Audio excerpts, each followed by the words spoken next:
everybody, I'm Vasel, Jason Levine, and today we're talking about an older game like we often do on this show, and this is Royal Turf. Now this is a game that originally was one of the small box games from a.k.a. Their large box games included Puerto Rico and things like that. Royal Turf is in the small box group. It was then reprinted and came out as Winner's Circle in America. It's come under several names. It's been out of print now for about 4 or 5 years, maybe? Yeah, something like that. Now, it's one of many horse racing games.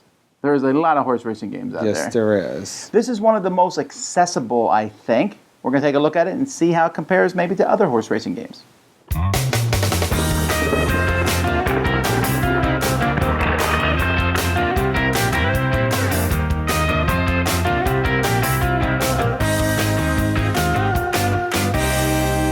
So in this game, there are 7 different horses. Each horse is a different color. We have Earl Grey, Albino, Sahara Wind, Caramello, Red Fox, Nougat, and Othello.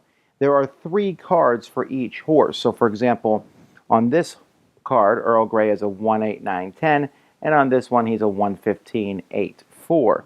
So you're going to randomly draw cards from the deck for each race of the game, and the order that you draw them in also shows the order that those horses are going to be placed on the board. Hey, where's Caramello?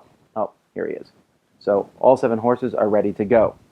So on a player's turn, well, before players go, actually, before each race, players are going to bet on the horses. Each player has 3 chits, 2 1s, and a 2. If you're playing a variant, you also have a 0. And in turn order, you'll be bidding on the different horses for them to win the race. Then, one player is going to start, and you're just going to go round and around until 3 horses have finished this win, place, and show. So when on your turn, you roll a die.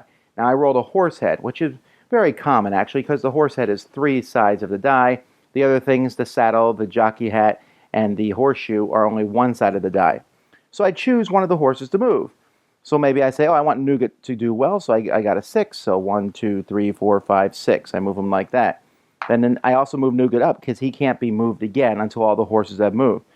The next person rolls a jockey hat, and they're like, oh, man, that's going to make Sahara Wind run like the wind. 1, 2, 3, 4, 5, 6, 7, 8, 9, 10, because that's the number after the jockey hat. The next person rolls a horseshoe, and they're like, well, let's see. I want Caramello to do the horseshoe. He moves only 1. 1, but there can never only be 1 horse in the same space, so he bounces back. Obviously, that person doesn't want Caramello to do well. So when you move horses, you're going to be moving them well or poorly, depending on your choice.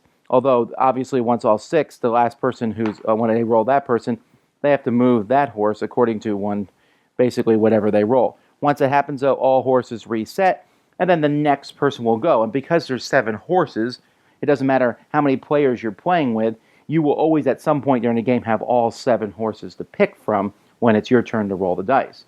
When one horse gets to this spot here, that horse becomes the pace horse, which means that they're going to get an extra bonus if they win, place, or show. Once the horses finish win, placing, or show, at that point, you will reveal the bets on each horse. Now, the way that this game works is, the more people who bet on a horse, the less money you're going to get from it winning. So, for example, if the winning horse has 3 chips on it, so let's say it has these 3 chips on it here, I'm going to look in the 3-chip column, and that means each player is going to get 250, which, by the way, there's money for everybody to take, plus an extra money if that horse happened to be the pace horse. If there was only 1 chip on it, it's going to pay 500. If you use your 2, you will get double that amount. So if I use my 2, and I'm the only person for that horse, and that horse wins, I'm going to get a cool 1,000 pounds.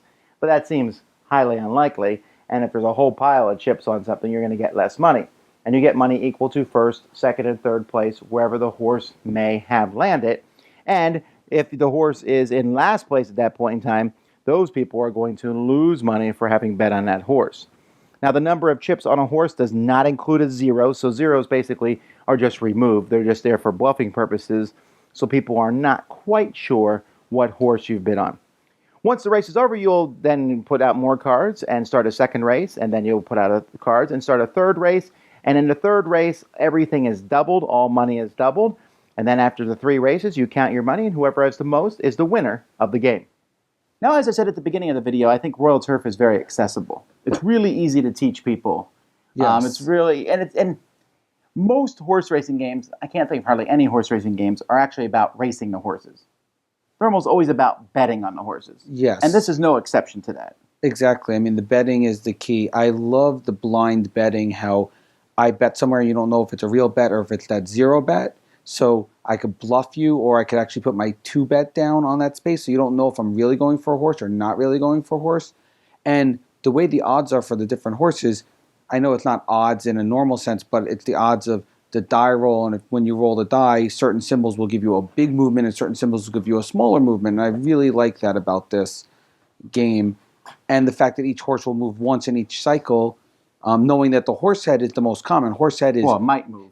There's a chance it doesn't move. It bounces off other horses and comes back. True, that's very true. But the odds with the horse head being 3 of the 6 dice, and then each of the other ones that are the better or sometimes worse, depending on the horse, die roll. So you have your steady horses, and you have your horses that could totally shoot out or totally get ones every turn. And it's a great little game. The fact that you play through every single horse and you use each, there's 3 different horses for each horse, and you play 3 rounds is kind of cool. I definitely think that you don't need to double the points in the last round, but that was just a gimmick to make the last round more exciting. But I don't think you really need to double the points in the last round. Interestingly enough, yeah, I agree with Jason on several things here. This version here is somewhat nicer than the Winner's Circle, but Winner's Circle did a couple things that I liked that kind of I thought improved on this. One, the horses weren't tied to the specific horse. Any horse could be anything. Mm-hmm. So, because what does it really matter? All right. In this game, you always, I think black is always like the Old Faithful horse. There's always one horse that's Old Faithful. Yes. And then there's that horse that shoots out, really far possibly. Yes. So I thought Winner's Circle did a better job at that. And Winner's Circle also teaches the basic game without the hidden betting. They're like, you do hidden betting, but you don't use the 0. Well, hidden betting, I think, is an expansion. Well, I don't think it was... Or you mean a variant? It's a variant. I don't think it was a base rule. But it's a variant that you must play with, right? Yes. You must play with that because it's so much fun to suddenly, you're like, oh, you want that horse to go far, and at the very end you're like, he goes 1. You're like, what? I thought you bet on a horse. I did not. Yes. No, the bluffing is I think the best mechanic. Yeah, it's the only way I will play it. Now, I do agree with Jason about the 3rd round. There's 3 racing rounds in this game, and the 3rd round they double the money, which really devalues the first 2 rounds, right? If you can do poorly in the first 2 rounds, and you could win the whole game in the 3rd round, that's a little crazy for me. And in fact, almost always when I play this these days, especially when you're playing with a big group of players, I play 2 races. 2 races and that's it. Add them together. Because that feels like the perfect length for the game. And if I do play 3 races, we don't double it. Because, again, then why are we racing the first race? So, I really like it. My biggest complaints about it sometimes are that in many of the versions, the horses are hard to tell because it's like light brown, lighter brown, super light brown, dark brown, reddish white, and brown. red. Yeah, there's a few that are easy to tell apart, but there's like usually several shades of brown. Yes. And I understand you're trying to be realistic because horses are not red, blue, and yellow and green.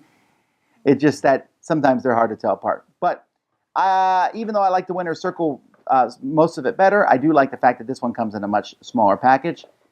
So much yelling in this game. So much, I can't believe you just made my horse go poorly. But you always have that chance to do a great move yourself. What's your awesomeness rating on this one? On this one, it's a good game. It's stood the test of time, but it's not, in my opinion, not a great game. So I'm going to give it an awesomeness rating of 6. Wow. See, there are many other horse racing games out there. And while some of those have, like I have Horse Fever myself, Horse Fever is fairly complex. There is, there's a lot of horse racing games that come out recently. Win, Place, and Show is still my favorite. But I like Royal Turf a little bit better than Jason. I'm going to give it a 7 because I just played it recently because people are like, hey, let's play a fast, fun game. And I was like, oh, well, let's try this one because I know it always goes over well. So Rainer Knizia, this was made in the heyday of him making fantastic games. I like it. So do you. I just like it a little bit better. That's Royal Turf. Thanks so much for watching the Dice Tower videos. Find more great videos and reviews as well as our top-rated audio podcast at Dicetower.com. You can also find other great shows at Dicetowernetwork.com. I'm Eric Summerer, and you've been watching the Dice Tower. The Dice Tower is sponsored by Cool Stuff Inc., where you can find great games for great prices. Cool Stuff, in stock. Check them out at coolstuffinc.com. Wake up. I'm up. Yeah, but you look sleepy.